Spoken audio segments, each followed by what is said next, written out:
अब हम बातचीत शुरू करते हैं। मेरा पहला सवाल यह है कि लगातार आप देश की बात करते हैं, बच्चों को अच्छी शिक्षा देते हैं, लेकिन कुछ मुट्ठी भर लोग आपकी खिलाफत क्यों करते हैं? उनको देश से मतलब नहीं है। हमने जो ये खिलाफत करते हैं, आप उनके मुद्दों को बताइए कि उनको किस बात का तकलीफ है। हम सबको खुश नहीं ना रख सकते हैं। हमारे लिए जो देश होगा हम वही करेंगे। अब कोई हमारे मुंह से कोई खास चीज सुनना चाहता है, अब जैसे इजराइल फिलिस्तीन है, अब कोई सोचेगा कि खान सर फिलिस्तीन के लिए बोलेंगे, कोई सोचेगा खान सर इजराइल के लिए बोलेंगे। अब हम तो देश के लिए बोलेंगे। जो देश का स्टैंड था हमने पूरा क्लियर किया। मेन मुद्दा तो ये है कि खान सर ने फिलिस्तीन का साथ क्यों नहीं दिया, वरना विवाद आज का थोड़ी है। हम तो पिछले 4 साल से खान सर ही कहलाते हैं, आज नहीं ये विवाद आ गया। बिल्कुल, तो इसका मतलब मैं ये समझूं, इसका मतलब खान सर मैं ये समझूं कि कुछ कट्टरपंथी आपके खिलाफ हो गए हैं? सर ये लोग खिलाफ बहुत पहले से थे। बात यहाँ ये नहीं है कि हमारा काम ये है, हम देश देखेंगे कि लोगों को खुश करने के। मेरा सवाल यही है क्योंकि तमाम तरह के सवाल अभी भी सोशल मीडिया पर आप बहुत ज्यादा ट्रेंड कर रहे हैं, और इसीलिए मैंने कोशिश की कि मैं राष्ट्रवाद में राशिद से जुड़ा है, चूंकि ये मुद्दा है और इतना ज्यादा ट्रेंड हो रहा है, बहुत सारे लोग आपको ट्रोल कर रहे हैं, तमाम तरह की बातें हो रही हैं। सर ये बहुत सारे लोग नहीं है, ये चंद मुट्ठी भर लोग हैं। कौन लोग है, आसमान नहीं है। वो कौन लोग हैं जो आपको ट्रोल कर रहे हैं? जी खाली बैठे हैं, कोई काम धाम नहीं है, कर दो।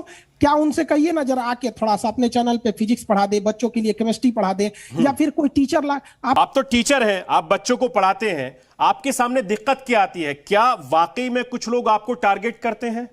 सर कुछ नहीं, इन लोगों ने उम्मीद लगा के रखी थी कि हम फिलिस्तीन पर इनका साथ देंगे। हमने देश का साथ दिया और बताया कि देश इजराइल के साथ नहीं है, देश फिलिस्तीन के साथ है। बाकायदा हमने हमारे राजदूत का उसमें वीडियो दिखाया, अटल बिहारी वाजपेयी के कोट किया। हमने बताया कि हमारी कुछ मजबूरियां हैं, इस वजह से हम चाह के भी इजराइल का साथ नहीं दे सकते, फिलिस्तीन का। लेकिन इनका गुस्सा यह है कि हमने फिलिस्तीन को उस तरह से साथ क्यों नहीं दिया जिस तरह से हमें देना चाहिए। यह कहना चाहिए कि इजराइल पे अजाब नाजिल हो गया, यह कहना चाहिए कि इजराइल डरपोक है, यह कहना चाहिए कि इजराइल खत्म हो जाएगा, यह कहना चाहिए कि उसके यहां पे मिसाइलें खत्म हो गई इसलिए सीज फायर हो गया, यह कहना चाहिए कि नेतन्याहू हिजड़ा है, यह कहना चाहिए कि इजराइल कमजोर है। नहीं देखिए, हम वहां पे बच्चों को हम यही कह रहे थे, जिस वीडियो से विवाद है वो पूरा वीडियो देख लीजिए, आप समझ जाएंगे। हम बता रहे थे, नेपाल पढ़ा रहे थे, ज्योग्राफी का टॉपिक आता है हिमालय, तो हम पढ़ा रहे थे कि वहां एयरपोर्ट काफी खतरनाक है, जैसे लुकला एयरपोर्ट, लेकिन त्रिभुवन एयरपोर्ट अच्छा है। इसी पे हमने बताया कि 1999 के आखिरी दिन में लोग जब घूमने गए थे तो IC-814 विमान हाईजैक हो गया था। आप बताइए हाईजैक किसको छुड़ाने के लिए किया गया था? आप कहेंगे शंकराचार्य थे हाईजैक करने वाले, कौन थे? विमान हाईजैक किसने किया था? पाकिस्तान के आतंकवादियों ने। तो उनका नाम क्या रखें हम? पाकिस्तान के आतंकवादियों के लिए हम शंकराचार्य नाम रखेंगे? नहीं ना, उनका नाम क्या रखे हम? हमने यही तो बताया कि ये विमान हमारा हाईजैक हुआ था। बाद में इस विमान को अमृतसर एयरपोर्ट पे हमारे बेहतरीन पायलट ने ये बहाना करके उतार लिया कि इसमें फ्यूल नहीं है। उसके बाद उन लोगों ने कनपट्टी पे बंदूक उतार के उसको लाहौर ले गया, लाहौर से दुबई ले गए, दुबई से कंधार ले गए, और वहां हमारे मासूम हिंदुस्तानियों को रख के तड़पाया गया, बाद में हमारे आतंकवादियों को छोड़ा गया। तो इसमें हमने क्या गलत बताया है ये बताइए? क्या वो विमान हाईजैक नहीं हुआ था? क्या खान सर उसको हाईजैक किए थे? नहीं, ये सोच आपकी अच्छी है, लेकिन बाकी लोगों की ऐसी सोच क्यों नहीं है? सर बाकी लोगों को पता ही नहीं है, उन लोगों को पता ही भी नहीं है कि रितन कतियाल कौन था जिसने शादी का हनीमून बनाने गया था। पूरी दुनिया 21वीं सदी में, साल के 21वीं सदी के पहले ही दिन 1 जनवरी को उम्मीद करी थी इस साल हम अच्छा करेंगे, ये लोग विमान हाईजैक कर रहे थे। ठीक है, लेकिन आपने जिस कंधार का जिक्र आप कर रहे थे, चूंकि मैं लंबे समय से क्राइम रिपोर्टर रहा हूं, इस देश में क्राइम किया, मैंने कवर किया है, मुझे बताइए कि जो जिहाद ये लोग करते हैं, जो कुछ नौजवान तबका भटक जाता है, उसको आप किस नजरिए से देखते हैं? सर हम इन लोग को क्या बताएं? हम कहते हैं भैया पढ़ाई उड़ाई कर लो, तुम पढ़ाई कर लोगे खुद ही कहीं सेटल हो जाओगे। हमसे कोई कहे ना कि जाके कहीं बम फोड़ दीजिए, फोड़ देंगे। आपको कोई कहेगा बम फोड़, नहीं फोड़ेंगे। लेकिन क्या कीजिएगा, जब एजुकेशन ही नहीं मिलेगा तो आपको देखिए, जब इंसान के पास एजुकेशन कम रहता है तो उसको गुस्सा बहुत जल्दी आता है। आप बाहुबली मूवी देखिए, शिवकामी देवी को बेचारा महेंद्र बाहुबली पर इतना गुस्सा था कि उसका पूरा खानदान उजाड़ दी, लेकिन बाद में उसको समझ में आया कि हमारा गुस्सा नाजायज था। और क्या कहा जाता है, गुस्सा हराम है, लेकिन आपको क्या दिखता है? केवल शराब हराम है, केवल डांस हराम है, गुस्सा हराम नहीं है। चूंकि देखिए, मैं इसलिए आपको राष्ट्रवाद में लगातार बातचीत कर रहा हूं चूंकि बहुत ज्यादा आपके फॉलोअर्स हैं और एक आप यूथ आइकॉन भी हैं, चूंकि आप एक अच्छी सोच के मालिक हैं और राष्ट्रवाद में राष्ट्रहित की बात करना बेहद जरूरी है। जो हमारे नौजवान तबका है, वो किसी भी मजहब से हो, जो पढ़ लिख नहीं पाता, उसकी सोच इतनी गंदी क्यों हो जाती है? चूंकि आप एक टीचर भी हैं और लोगों की साइकोलॉजी को बहुत अच्छी तरीके से समझते भी हैं। देखिए सर, हम आपको क्या बताते हैं, इंसान को बिलीव करना चाहिए। जैसे हम क्या कहते हैं, इस्लाम पे बिलीव करिए, लेकिन आंख बंद करके हर मुसलमान पे आप बिलीव नहीं कर सकते हैं। आप कर सकते हैं, आप कहिए, आप नमाज पढ़िए, हम नहीं मना करते, रोजा रहिए, हम खुद रखते हैं, हम कैसे मना कर सकते हैं किसी इंसान को? लेकिन हम बदनाम क्यों हो गए? क्योंकि हमारा खाना और मेरे स्टाफ का खाना एक साथ बनता है। सावन में वो लोग चिकन मटन नहीं खाते तो हम भी छोड़ देते हैं, नवरात्रि में वो भी नहीं खाते तो हम भी छोड़ देते हैं। तो क्या हम गुनहगार हो गए? बेचारा वो उसी में खुश है कि खान सर मेरी कितनी इज्जत करते हैं, हम छोड़ देते हैं, जबकि हम नॉन वेजिटेरियन है। मतलब इन द सेंस, लेकिन खान साहब जिस तरह की बात आप कर रहे हैं, चलो हमें तो आदत है लोगों के गुस्से को झेलने की, तमाम तरह की, अगर आपको इस तरह की धमकियां या फतवे वतवे आ गए, उसका क्या करेंगे आप? सर देखेंगे, क्या दिक्कत है?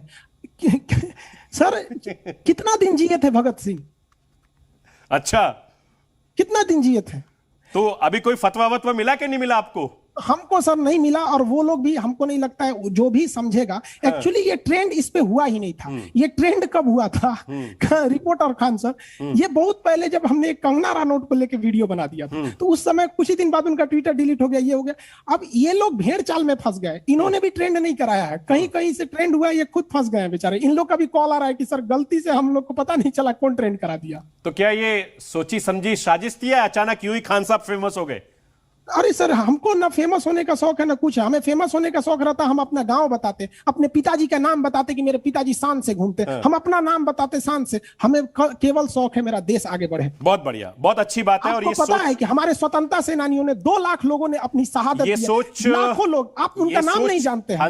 वार मेमोरियल में जाइए दिल्ली में, कितने हमारे फौजी शहीद हुए, क्या आप नाम जानते हैं? नहीं। हम चाहते हैं कि गुमनामी होके अपना नाम, हमारे नाम क्या करेंगे, हमारे देश का नाम होना चाहिए। खैर कोई बात नहीं, लेकिन जिस तरीके का आपको ऊपर एलिगेशन लगा, सोशल मीडिया पे ट्रेंड हुए, ट्रोल हुए, कम से कम आप इस चीज को तो एंजॉय कर रहे होंगे बैठ के बेडरूम में कि भैया चलो। हमारे पास आपको बताते हैं नेशनल चैनल अच्छा, पे कितने फॉलोअर्स बढ़ गए होंगे आपके? सर हमारे पास 2 दिन में 96,000 स्टूडेंट का एडमिशन हुआ है, 96,000 केवल इस ट्रोलिंग के वजह से। तो हम थैंक्स कहते हैं भैया, तुम लोग ऐसा ट्रोल डेली कर दो। तो ये तो आपका और बिजनेस भी बढ़ गया और आप देश की सेवा भी कर लेंगे। एंजॉय कर रहे हैं ना इस टाइम को? बताइए ना कि एक दिन में हम बहुत सौभाग्यशाली हैं, 96,000 लड़कों ने एडमिशन ले लिया। मैं ये खान सर है, लगातार मैं इनसे बातचीत कर रहा हूं। सोचिए कि सोशल मीडिया 2 धारी तलवार है, अगर इधर जाएगी तो नुकसान होगा, इधर जाएगी तो फायदा होगा।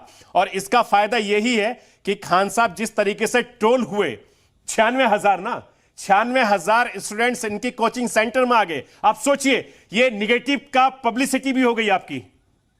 सर देखिए, हम क्या बोलते हैं, खुदा अंधा नहीं है, वो देख रहा है कि ये जानते हैं कि खान सर ठीक आदमी है, उनको पता है, ये सबको नहीं पता है। हाँ, लेकिन अब मुझे लग रहा है कि राष्ट्रवाद जैसे ही मैं खत्म करूंगा, शो का टाइम चूंकि अब खत्म होने के कगार पर है, तब तक तो आपके 1 लाख एडमिशन और भी हो जाएंगे। सर हमको तो खुशी है ना सर कि हम बच्चों को पढ़ा रहे हैं।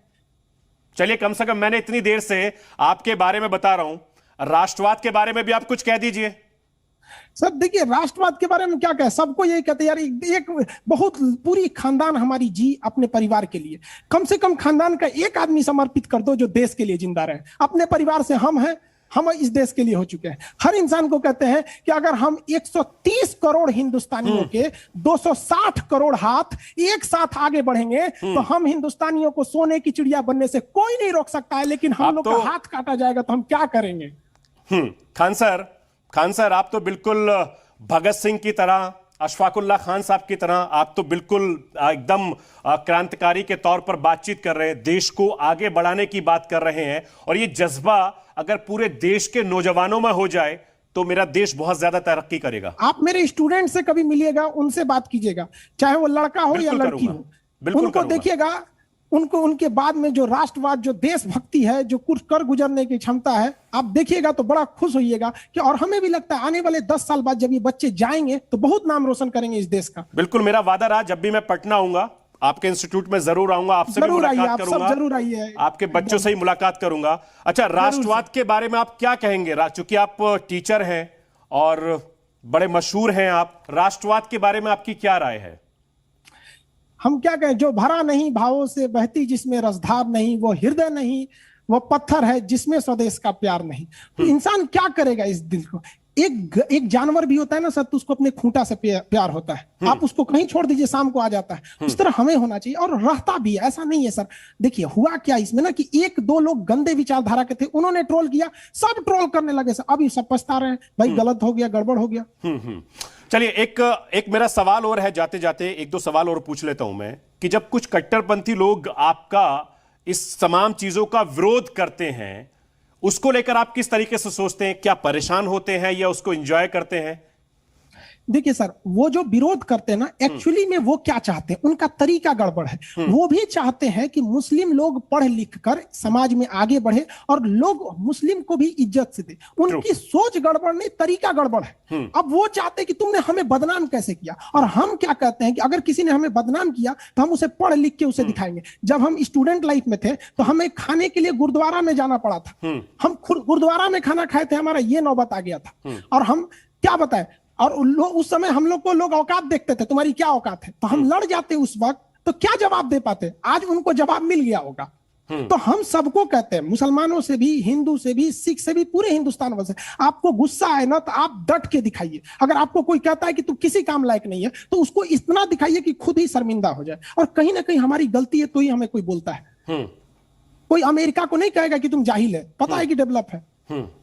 लेकिन आप अफगानिस्तान को कह सकते हैं कि यहाँ एजुकेशन खराब है। ठीक है, राष्ट्रवाद के जरिए हमारे देश के नौजवान युवकों को, चाहे वो किसी भी मजहब से ताल्लुक रखते हो, उनको क्या संदेश आप देना चाहेंगे? हम उनको ये कहते हैं, भैया हम इंसान है, इंसान रहने दिया जाए, इसको हमें नहीं बांटा जाए। हम हिंदुस्तानी है, हम ईद में भी मिलेंगे, हम होली में भी मिलेंगे, नहीं मिलेंगे तो जबरदस्ती घर में आएंगे मिलने के लिए।